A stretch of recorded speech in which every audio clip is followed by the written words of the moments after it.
heaven.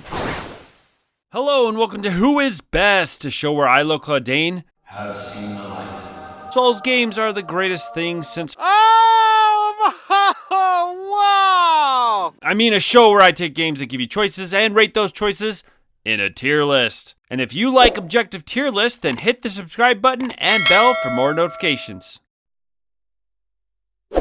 Bloodborne was a game I experienced in 2021 and has made its way into my top 5 video games of all time. Seriously, if you haven't played it, then shut this video off, grab your PS4 or PS5 and get at it. You're missing out on one of the most mind-bending video game experiences out there. But if you stuck around, today we'll be talking about the right-handed trick weapons of this title.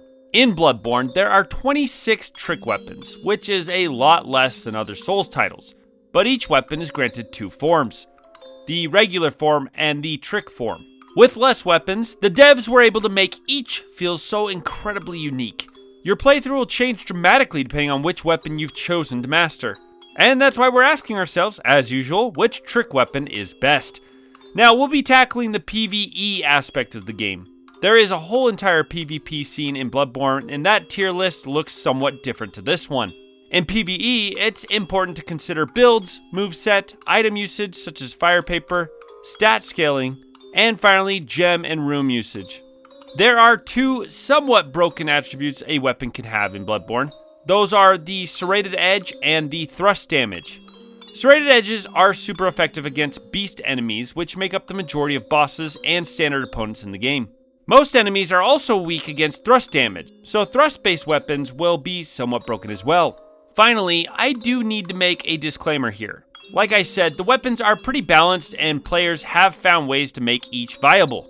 Player ability makes a huge difference with some of these, and though I am going to take that into account, my goal is to have an objective PvE weapon tier list here. Alright, let's finally get started with the tier. First up, and possibly the worst weapon in the game, is the rifle spear. Prior to this weapon being nerfed by an update, the rifle spear was pretty broken. But sure as Blizzard ruining a beloved series, nerfs sent this weapon flying to our tier. This spear doubles as a gun and has short range and an awkward melee moveset. Ultimately, this is a mid-range weapon, and any variation on that will just get you killed. Next on the tier is the Reiterpalace. The Rakuyo does everything and more better than the Reiterpalace. Not to mention that it has no crowd control moves and low damage to boot.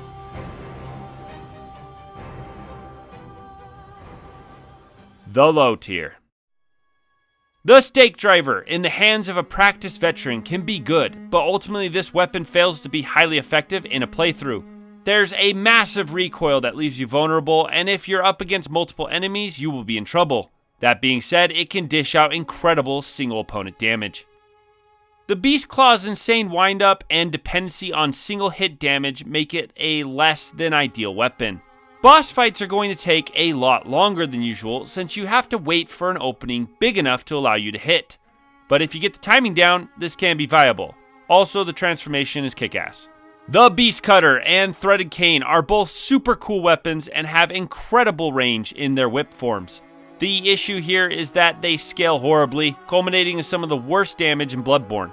But if you favor finesse and range over anything else, then by all means become a Vampire Slayer.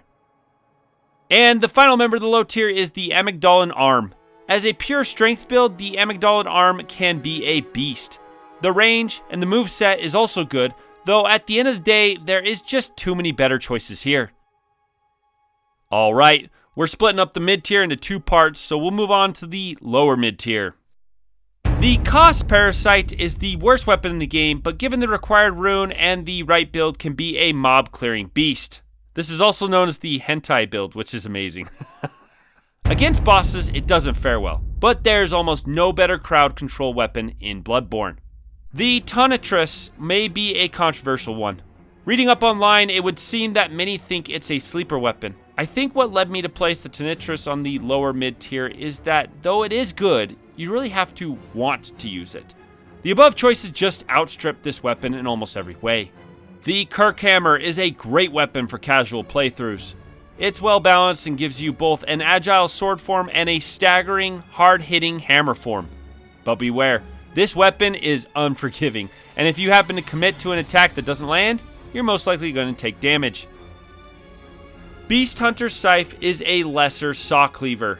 This is unfortunate since you gain the saw cleaver at the beginning of the game, truly making this weapon completely unviable. First, you miss out on the serrated damage, and its damage scaling is low. What makes it a mid-tier weapon is its incredibly fast transformation and wide slashing attacks. The Bloodletter, when gemmed correctly and used well, can kind of maybe be similar to the Chikage, but at the end of the day, it seems to be the lesser form of that weapon. And the final member of the lower mid-tier is the Boom Hammer. The Boom Hammer is similar to the Kirk Hammer or the Stake Driver in charge damage potential. Its damage is up there and competes with the best, though its moveset isn't nearly as good as the Holy Moon Sword or Ludwig's Holy Blade. The upper mid-tier. The Church Pick is the thrust damage king with attacks that can break through any resistance. Having both a serrated and holy bonus only add to the potential of this weapon. The moveset can be tricky and crowd control difficult, but the Church Pick is truly a viable trick weapon for your playthrough. The Burial Blade is a versatile weapon with incredible range and rally healing potential. The dodge hit strategy works well here as the attack coming out of the dodge is nearly as good as weapons like the Blade of Mercy. Its shortcomings are small, and you do get it at the end of your first playthrough, so there are better choices, which is why it landed on the upper mid-tier. I struggled to place Ligarius' Wheel.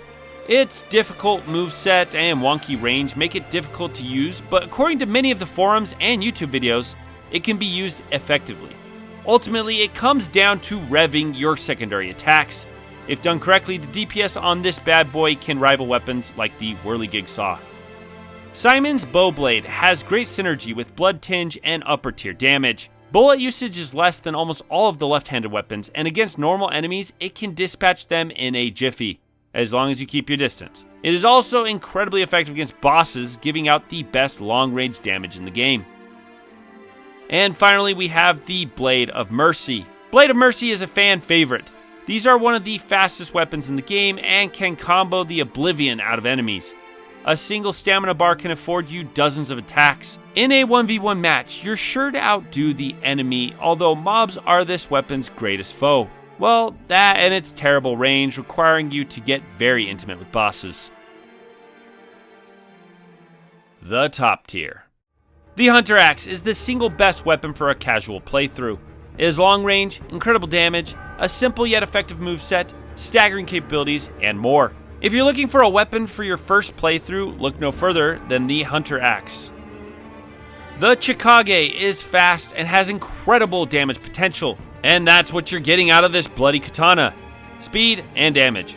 In its base form, it's a basic bladed weapon, but tricked gives a huge damage multiplier that can eat through bosses' health bars. The Rakuyo is the best combo weapon in the game and also the most irritating one to get. This well. Given its strength and speed, if you can master its fluid moveset, you'll find that you can string together endless combos of high damage. The Rakuyo takes all the advantages of the Blade of Mercy and adds in long range and an increased moveset. The final member of the top tier is the Saw Cleaver. The biggest reason this starting weapon didn't make it to the God tier is that its tricked form loses its serrated edge bonus for a little more range and wider sweeping attacks. That's not all that bad of a trade-off, and if its trick edge was serrated, I think you would have the best weapon in the game. That being said, this is only beat by a few weapons and for very small reasons. The God tier. Ludwig's Holy Blade is considered one of the best in the game. It scales with both strength and skill, and when gemmed can hit some of the highest damage numbers in Bloodborne. It has a nearly perfect moveset in both trick form and normal form. If you're looking for a weapon that can both take care of mobs and demolish bosses, look no further. Or you can look forward and get the Holy Moonlight Sword, which is also considered the best weapon in the game. This sword scales with strength, skill, and arcane, making it one of the best scalable weapons in Bloodborne. If built correctly, the Moonlight Sword can dish out the highest damage in the entirety of the game. There is just no other weapon that can hit as hard as this series staple.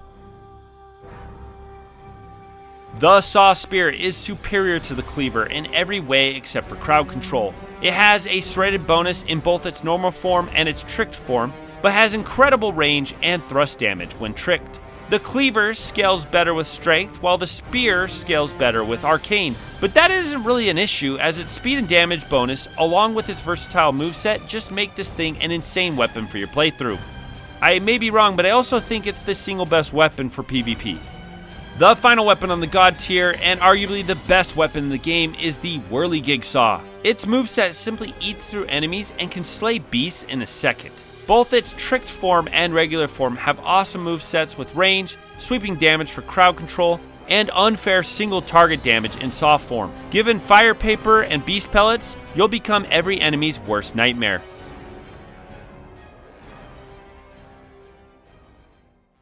And that's my list. Please play Bloodborne. The fact that this game hasn't been remastered for the newest generation is a crime to humanity. Be sure to like, share, and subscribe for more content, and I'll see you later. Bonus round. Coolest looking weapons. Number 10, the Boomhammer. Number 9, the Threaded Cane. Number 8, the Chikage. Number 7, the Hunter Axe. Number 6, the Kirkhammer. Number 5, Ligarius Wheel. Number 4, Beast Cutter. Number 3, Whirligig Saw. Number 2, the Burial Blade. And number 1, the Saw Cleaver.